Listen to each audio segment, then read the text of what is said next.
الحمدللہ رب العالمین والصلاة والسلام علی سید المرسلین اما بعد فاعوذ باللہ من الشیطان الرجیم بسم اللہ الرحمن الرحیم۔ محترم ناظرین، آج آپ کے سامنے میں توبہ کی فضائل کے متعلق چند احادیث مبارکہ پیش کروں گی۔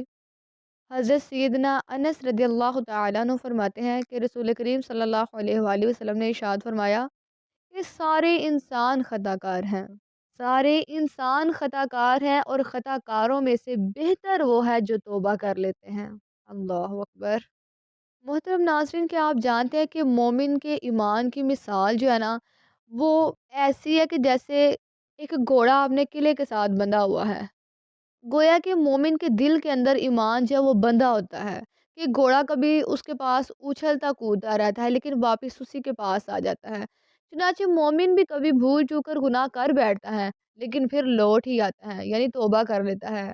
ایک آدمی نے حضرت سیدنا ابن مسعود رضی اللہ تعالیٰ عنہ سے پوچھا کہ ایک آدمی نے گناہ کیا تو کیا اس کی توبہ کی کوئی صورت ہے؟ تو آپ رضی اللہ تعالیٰ عنہ نے منہ دوسری طرف کر لیا، پھر دوبارہ ادھر توجہ کی تو ان کی آنکھیں ڈبڈبا رہی تھی۔ فرماتے ہیں کہ جنت کے 8 دروازے ہیں اور سب کے سب دروازے کبھی کھلتے ہیں اور کبھی بند ہوتے ہیں، صرف ایک دروازہ ایسا ہے جو ہمیشہ کھلا رہتا ہے اور وہ دروازہ توبہ کا دروازہ ہے۔ اللہ اکبر۔ اس پر ایک فرشتہ مقرر کیا گیا ہے جو وہ دروازہ کبھی بند نہیں کرتا، اس لیے نیک عمال کرو اور کبھی بھی خدا کی رحمت سے مایوس نہ ہو، بے شک وہ بخشنے والا ہے اور ہماری توبہ کو قبول فرمانے والا ہے۔ توبہ کی تمام تر اہمیت اور فضائل کو جاننے کے باوجود بعض ہم میں سے ایسے لوگ ہوتے ہیں جو نفس و شیطان کے بہکاوے میں آ جاتے ہیں اور توبہ کرنے میں ٹال مٹول سے کام لیتے ہیں، یعنی آج توبہ کروں گا، کل کروں گا، صبح کروں گا، شام کو کروں گا، لیکن وہ نہیں جانتے کہ کس وقت پیام اجل آ جائے اور توبہ کرنے کا موقع ہی نہ ملے، اور گناہوں کے انجام سے غافل ہونا بھی توبہ کی راہ میں رکاوٹ بن جاتا ہے۔ اور شاید اسی وجہ سے کہ انسان کو جس عذاب سے ڈرایا گیا ہے وہ اس کی نگاہوں سے اوجھل ہے، جبکہ اس کی نفسانی خواہشات کا نتیجہ فوری طور پر اس کے سامنے آ جاتا ہے۔ مثال کے طور پر ایک شخص زنا کرنے والا ہے، اسے فوری طور پر تو لذت حاصل ضرور ہوگی اور وہ اس لذت کی طرف مائل بھی ہوگا، لیکن وہ اس کی اخروی سزا کے بارے میں سوچنے کی زحمت بھی نہیں کرتا۔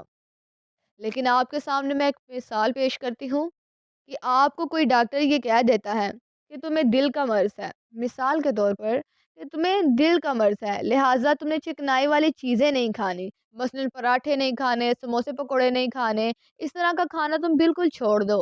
اگر تم نہیں چھوڑو گے تو تمہاری تکلیف میں اضافہ ہو جائے گا۔ تو میں ڈاکٹر کی بات پر اعتبار کر کے آئندہ نقصان سے بچنے کے لیے ان اشیاء کو ان کی تمام در لذات کے باوجود چھوڑ سکتا ہوں، تو کیا یہ نادانی نہیں ہے کہ میں نے ایک بندے کے ڈرانے پر اپنی لذتوں کو چھوڑ دیا، لیکن تمام کائنات کے خالق کے وعدہ عذاب کو سچا جانتے ہوئے اپنے نفس کی ناجائز خواہشات کو ترک نہیں کر سکا؟ اللہ اکبر۔ لوگوں سنو، توبہ کرنے میں ہی کامیابی ہے، اور کیسی کامیابی ہم چاہتے ہیں؟ ایسی کامیابی کہ ہم دنیا میں کسی اچھی فیلڈ میں کسی اچھی پوسٹ پر پہنچ جائیں، ہمارے پاس پیسے ہوں، ہم گھومیں پھریں، اپنی مرضی سے اپنی زندگی جئیں۔ کیا یہ کامیابی ہے؟ نہیں، یہ کامیابی نہیں ہے، یہ صرف دنیا کی لذتیں ہیں جو صرف چند دنوں کی ہیں۔ حقیقت سے منہ ہرگز نہ موڑیں اور اللہ رب العزت کی طرف لوٹ آئیں، اپنے گناہوں پر توبہ کریں، اپنے گناہوں پر شرمندہ ہوں اور اللہ رب العزت سے توبہ کریں، بے شک وہ ہماری توبہ کو قبول فرمانے والا ہے۔ وَمَا عَلَيْنَا إِلَّا الْبَلَاغُ الْمُبِينُ۔